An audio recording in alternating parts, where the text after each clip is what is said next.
अखिल भूमंडलीय सर्व शिरोमणि मुनि समाज के संस्थापक आदि मुनीश्वर योगेश्वर सदगुरुदेव शिव मुनि महाराज की जय।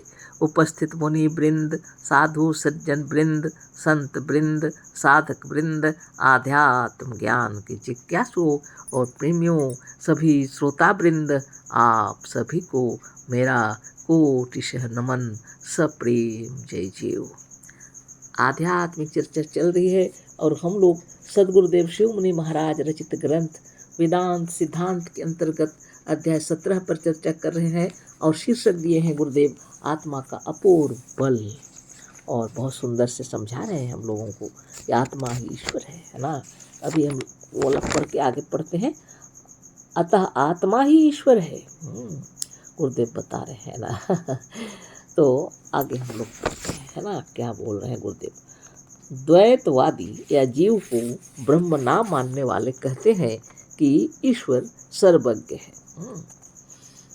गुरुदेव बता रहे हैं वास्तव में ईश्वर का अस्तित्व है तो वह यही आत्मा है, वह इससे अलग नहीं है, अतः आत्मा ही ईश्वर है। लेकिन द्वैतवादी या जीव को ब्रह्म ना मानने वाले कहते हैं कि ईश्वर सर्वज्ञ है, अतः अल्पज्ञ जीव कभी सर्वज्ञ ईश्वर नहीं हो सकता। तो द्वैतवादी जो है वो लोग जीव को अल्पज्ञ और ईश्वर को सर्वज्ञ मानते हैं और उनका कहना है कि ईश्वर जो है सर्वज्ञ है और जीव अल्पज्ञ, तो अल्पज्ञ जीव सर्वज्ञ नहीं हो सकता, इसलिए वह ईश्वर नहीं हो सकता। द्वैतवादी या जीव को ब्रह्म ना मानने वाले, जीव को ब्रह्म मानते ही नहीं, कहते हैं कि ईश्वर सर्वज्ञ है, अतः अल्पज्ञ जीव कभी सर्वज्ञ ईश्वर नहीं हो सकता। गुरुदेव आगे कह रहे हैं, हम यह कहते हैं कि ईश्वर को मानने वाले ईश्वर को सर्वव्यापक भी मानते हैं। सदगुरुदेव कह रहे हैं जो ईश्वर को मानते हैं तो ईश्वर को सर्वव्यापक भी मानते हैं। जो सर्वव्यापक नहीं वह ईश्वर ही नहीं हो सकता। तर्क की कसौटी पर यह भी है, ईश्वर को जो सर्वव्यापक मानते हैं तो जो सर्वव्यापक नहीं वह ईश्वर नहीं हो सकता। एक देशी कभी सर्वज्ञ, सर्वव्यापक और सर्वशक्तिमान नहीं हो सकता। जो एक देशी है, किसी शरीर के अंदर है, वह कभी सर्वव्यापक नहीं हो सकता, सर्वशक्तिमान नहीं हो सकता, सर्वज्ञ नहीं हो सकता। द्वैतवादियों का कहना है और गुरुदेव उसका उत्तर दे रहे हैं यही बात को लेकर के। एक देशी कभी सर्वज्ञ, सर्वव्यापक और सर्वशक्तिमान नहीं हो सकता, अतः ईश्वर सर्वव्यापक है, इसे सभी मानते हैं। ईश्वर सर्वव्यापक इसे सभी मानते हैं। अब गुरुदेव कह रहे हैं साथ ही यदि ईश्वर सर्वज्ञ है तो यह मानना पड़ेगा कि उसकी सर्वज्ञता भी सब जगह है। ईश्वर को तो सर्वव्यापक सब मानते हैं, लेकिन गुरुदेव कह रहे हैं यदि सर्वज्ञ है, सर्वव्यापक है तो सर्वज्ञ भी मानना पड़ेगा। और जब सर्वव्यापक है और सर्वज्ञ है, जहाँ जहाँ व्याप रहा है वहाँ सर्वज्ञता भी होनी चाहिए सब जगह। अब सोचना यह है कि जहाँ पर जीव है वहाँ भी ईश्वर है या नहीं। अब सोचना यह है कि जहाँ पर जीव है वहाँ पर भी ईश्वर है या नहीं। यदि ईश्वर सर्वव्यापक है तो वह जीव में भी अवश्य है। तर्क की कसौटी पर सुंदर से बता रहे हैं गुरुदेव, यदि ईश्वर सर्वव्यापक है तो वह जीव में भी अवश्य है। यदि जीव में भी वह मौजूद है तो ईश्वर की सर्वज्ञता वहाँ भी वर्तमान है। यदि जीव में ईश्वर है वर्तमान, जीव में भी है, सर्वव्यापक है तो सर्वज्ञता भी अवश्य होनी चाहिए। यदि जीव में सर्वव्यापक ईश्वर है तो उसमें मौजूद होने के कारण सर्वज्ञता भी होनी चाहिए। यदि जीव में भी वह मौजूद है तो ईश्वर की सर्वज्ञता वहाँ भी वर्तमान है। और यदि वहीं पर ईश्वर की सर्वज्ञता है तो उतने ही देश में उसी समय जीव की अल्पज्ञता कहाँ रह सकती है। सदगुरुदेव कह रहे हैं जो लोग अल्पज्ञ मानते हैं जीव को, तो वहाँ तो ईश्वर है, तो ईश्वर की सर्वज्ञता भी है, तो उसको अल्पज्ञ कैसे कह सकते। उसी जगह ईश्वर की सर्वज्ञता वहीं पर और अल्पज्ञता वहीं पर एक साथ कैसे रह सकती है। उदाहरण दे रहे हैं गुरुदेव, 1 फुट की थाली में 1 ही फुट का सूरज का प्रकाश और 1 ही फुट का अंधकार, दोनों एक ही साथ, एक ही काल में, एक ही ओर क्या कभी रह सकते हैं। 1 फुट की थाली, सूरज का प्रकाश पड़ रहा है, उसमें 1 फुट का पूरा प्रकाश, और वहीं पर फिर 1 फुट का अंधकार, और एक ही साथ, एक ही समय में, एक ही काल में, एक ही समय, एक ही ओर क्या रह सकता है? जहाँ प्रकाश वहाँ अंधकार एक साथ कैसे रहेगा बताइए? बहुत बड़ी बात है। क्या जहाँ जहाँ सूरज का प्रकाश होगा वहीं वहीं उसी स्थल पर उतनी ही दूर में उसी ओर अंधकार भी होगा, अंधकार भी रहेगा? क्या यह संभव है? क्या एक पाव के प्याले में 1 पाव दूध और 1 ही पाव शराब दोनों अट जाए? कैसे संभव है? अगर सूरज का प्रकाश चल रहा, प्रकाशित हो रहा है, तो वहीं पर अंधेरा कैसे रहेगा उसी स्थान पर? अगर वह उदाहरण सही बताते हो, अगर समझ में नहीं आया तो दूसरा उदाहरण दे रहे हैं। कह रहे हैं कि 1 पाव जिस प्याले में दूध अटता है, 1 ही पाव का प्याला है वह, उसमें 1 पाव दूध है और उसी में फिर 1 पाव शराब, कैसे अट जाएगा? यदि यह संभव नहीं तो क्या यह संभव है कि अल्पज्ञता और सर्वज्ञता दोनों एक ही जगह रहें? कभी नहीं। यदि यह संभव नहीं है कि 1 पाव वाले प्याले में 1 पाव दूध और 1 पाव शराब एक साथ नहीं रखे जा सकते हैं, नहीं अट सकता है, तो एक ही जगह सर्वज्ञता और एक ही जगह अल्पज्ञता दोनों एक साथ कभी नहीं रह सकेंगे, है ना? गुरुदेव की महिमा।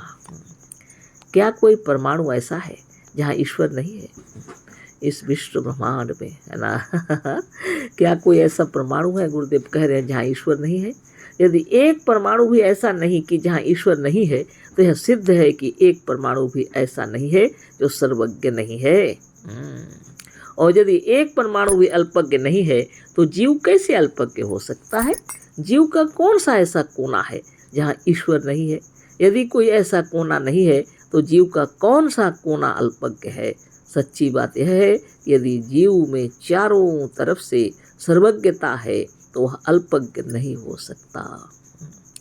इतना तर्क के साथ सुंदर बता दिए गुरुदेव कि द्वैतवादी लोग जो कहते हैं वह सिर्फ भ्रम है और कुछ भी नहीं है ना। सदगुरुदेव शिव मुनि महाराज की जय। सच्ची बात यह है कि यदि जीव में चारों तरफ से सर्वज्ञता है तो वह अल्पज्ञ नहीं हो सकता, और यदि वह अल्पज्ञ नहीं सर्वज्ञ है तो उसमें उसके ईश्वर होने में कौन सी कसर रह गई? और यदि तर्क में हार गए, जीव को भी सर्वज्ञ ही कह दिए, तो फिर उसको ईश्वर कहने में क्या कष्ट है? कौन सी कसर रह गई, कौन सी कमी रह गई? मतलब यह है कि यदि जीव अल्पज्ञ है और अनादि काल से अब तक अल्पज्ञ ही रहा, तो सर्वज्ञ नाम का कोई सर्वव्यापक ईश्वर ना है ना कभी था।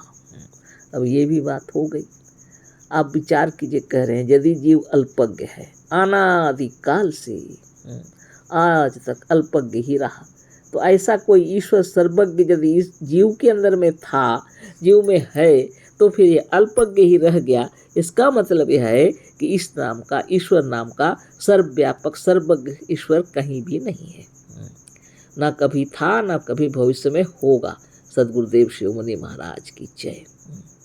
फिर से पढ़ देते हैं। मतलब यह है कि यदि जीव अल्पज्ञ है और अनादि काल से अब तक अल्पज्ञ ही रहा, तो सर्वज्ञ नाम का कोई सर्वव्यापक ईश्वर ना है ना कभी था।